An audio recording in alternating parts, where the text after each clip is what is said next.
Korey says, I'll take it on the chin. Blocking's not going to do any good. He draws a card. And the tough part here for Korey is that we know his deck is all creatures and 2 planeswalkers. So, what can a man do when they're facing down that large of a Geist of St. Trav? Probably he needs a flyer and then different cards in his deck. How about drawing a couple extra cards? How about that? What if we peel a few off? Is that okay?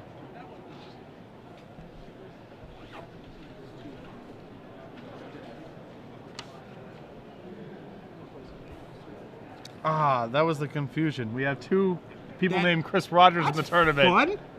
That's the first time that's happened. So yeah, it was Chris, but not the Chris Rogers, the other Chris Rogers. Yeah, 2 Chris Rogers in the house. That's a reasonable mistake to make. Yeah, that's a total. We'll forgive our crew. So anyhow, Chris Rogers on your right. He's playing Ban Hexproof. Fencing Ace, Avacyn's Pilgrim, Invisible Stalker, Geist, Silverblade, Paladin, Ethereal Armor, Celestial Charm, Abundant Growth, Special Fight, Riker. Nothing really different here. He's got Breeding Pools, but yeah, just clean up the mana a little bit. Does he have Abundant Growth? Yes, he does. does. He does have that too. Okay, sure. The Fun Police is here, and it's up a game. Yep. I'm taking a look at Korey's deck list really quickly about the things that he can stop the Fun Police with. Let's take a look here. Some bonfires. He's got some bonfires. He's got some Centaur healers. You know, he's got some stuff. Yeah, he's incorporating Aurelia's Fury in his sideboard. Obviously not good here. Yeah. Triumph of Ferocity, not that impressive. Sigarda, Centaur Healer might be better than Smiter, just because his life total is under some pressure, but not really a lot to bring in. Although 3 bonfires is very good. Taking a look over here at Chris's sideboard really quick as he is up a game. You know, you're going to find your 4 copies of Strangleroot Geist, your 2 Nearhearth Pilgrims, 2 Wolfear Avengers, 2 Rest in Peace, 2 Hands in Binding, 1 Brave Revelation, 2 Negates. So, you know, the thing with this deck that, you know, we looked at when we were in Dallas for the Open Series, when this deck kind of, you know, this is the second week of it, is this deck is very much, you know, a solid engine. It's a very difficult deck to sideboard with because you want your deck to be able to do the same thing every single game. You know, if you remove threats and you don't have guys to put the pants on, if you remove the pants, then you don't have enough pants to actually make the guys relevant. So removing things is difficult here. A lot of the time we saw people either sideboarding out Abundant Growth or they're sideboarding out Fencing Ace. I'm not really sure exactly what Chris would want to sideboard in here. You know, he didn't see very much from Korey. You know, you can probably assume that you're going to have a 9 mid-range deck here. He did see all 3 colors of mana. But besides that, you know, none of the cards in the sideboard are particularly impressive in this matchup.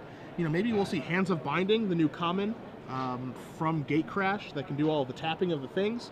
But other than that, you know, I don't really see too much happening. Yeah, no, I mean the major thing that he's got to be concerned about is just sweepers, right? Yeah. It's Bonfire, the Damned. It could be, you know, potentially the flashback spell, although that's a lot less likely. Yep. Those are the major things he has to play around, but he's definitely well suited, you know, to play against a deck that's a bunch of creatures because Spectral Flight and Invisible Stalker are very good against the shell of Korey's deck. Yeah. So we do see both players shuffling up here. Korey McDuffie on the left, Atlanta native, will be playing first this game. Korey, that's what it's like when you play Bloodbraid Elf against people. That's how it feels. That's not quite, well, it's a little bit different because Korey didn't really, he got to like his 4th turn and died, which is not normally what happens when you Bloodbraid someone. Look, it's no fun. It's a little bit different. It's no fun. It's why it's gone now. No one's having any fun, Patrick. Oh, we can talk about that a little bit later. Oh, do you have a few opinions? I had some words on that. I had some words on the matter. Oh, that's weird. I didn't know that. I had some thoughts. I want to see Damirati in action. No, I do too. Korey, draw this game. Yeah. Show us the power of the new Planeswalker, please. Please don't get smoked by Geist again. Everybody at home wants to see it. Yeah. Just bonfire this dude. Get your Damirati online. All right, so Korey taking a look at his opening 7 cards here. Your classic matchup, pink sleeves versus white sleeves. Yeah. Pink sleeves always a favorite. Pink sleeves, a strong indicator of beatdown of some sort. Yeah. As we are going to see an Arbor Elf here from Korey. Korey keeps it 7, as does Chris. We're underway here. Game 2 of round 2. Breeding Pool in for Chris. Going to knock him down to 18. And we're going to have ourselves an Avacyn's Pilgrim. Stomping Ground's a draw for Korey this turn. Let's see if Korey does have the Damirati. He does in his hand. I'm not sure if he wants to cast it. Yeah.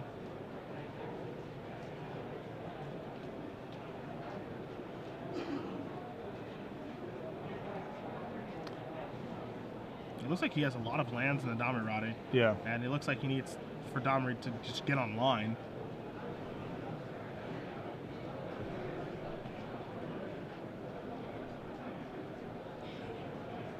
All right, here we go. It's showtime, folks. He's gonna fight. Ooh. Oh, okay. Trying to keep Chris off of that turn to.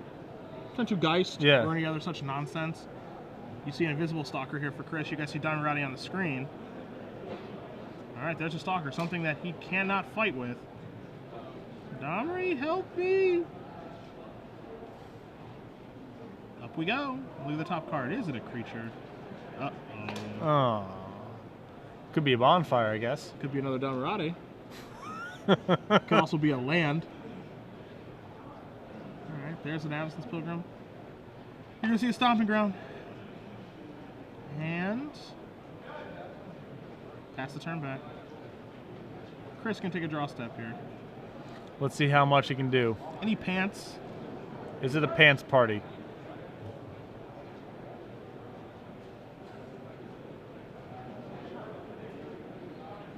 There's at least a Spectral Flight over there. You also see a Sun Petal Grove. You also see Hands of Binding in his hand. Sun Petal Grove to start. And there's your Spectral Flight. And Damiri's going to bite the dust. Not an impressive debut for our Planeswalker. No. No, not how we drew it up, really. Bonfire Them. Is that fun? Clear it up. Right back in Big Ern's face. Yeah. So 3 to Chris, and 3 to that Stalker. So that's good. He can turn the tide a little bit here. If you're Korey, you're kind of hoping maybe he wouldn't have attacked the Damiri. You clear things with Bonfire, start activating that. As you can see in Korey, he just does have 2 lands, a Forest and a Cavern of Souls. We'll see if Chris has another guy now. And it looks like he does. It is a Geist-Stain Trap, so it's a good one. Korey gonna take a draw step. Thundermaw Hellkite. Sure. It's not shabby. That's not bad. Race is on. Can't really leave it back to block, right? I think, he's ahead on life right now, so you probably just want to give the beatdowns as best he can. He's weighing his options right now. There's a breeding pool that Chris does have up.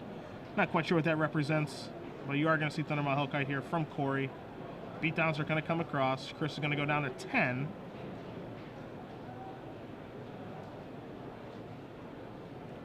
Chris is going to take a draw step. Silverblade Paladin. Draw for Chris this turn. You do see a Cavern of Souls here, so he does have 5 mana available to him this turn. You do see Hands of Binding in his hand.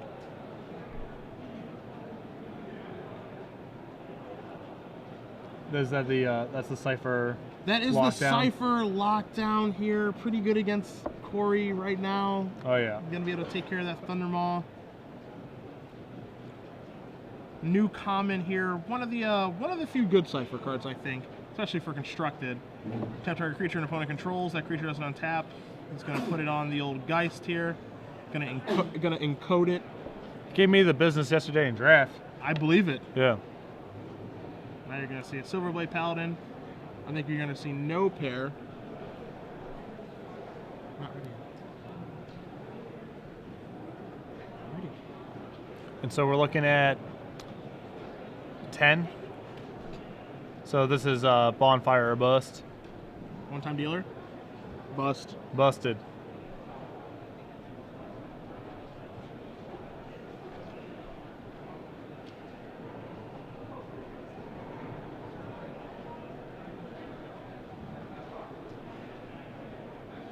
Chris draws.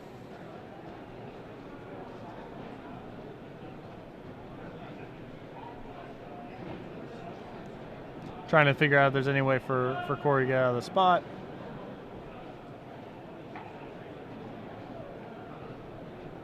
And there it is.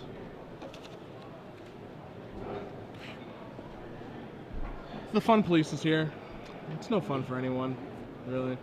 Well, losing's not fun. Not like that. Not like that. What do you mean like that? The hexproof, Hands of Binding. I don't get to play. My Damirati didn't even hit. If I'm Korey, I'm a little bitter. No fun to be had that game. That match, really. A lot of that's predicated on the spells he chose to play with. That may be true. Yeah. But he was trying to entertain us a little bit with Damirati. Yeah, I know. I'm not saying he's not the good guy in this match. I'm not arguing that. Chris Rogers, congratulations. You are moving on to 2-0, my friend. The Bant Hexproof deck.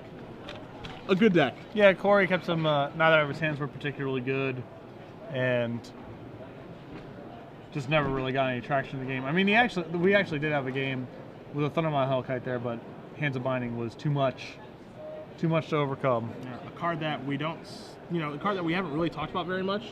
That could end up being quite good. I mean, it looked very good there. Oh, this game's a mess. What did we get? What did we walk into? We walked into. This is your favorite part of the day.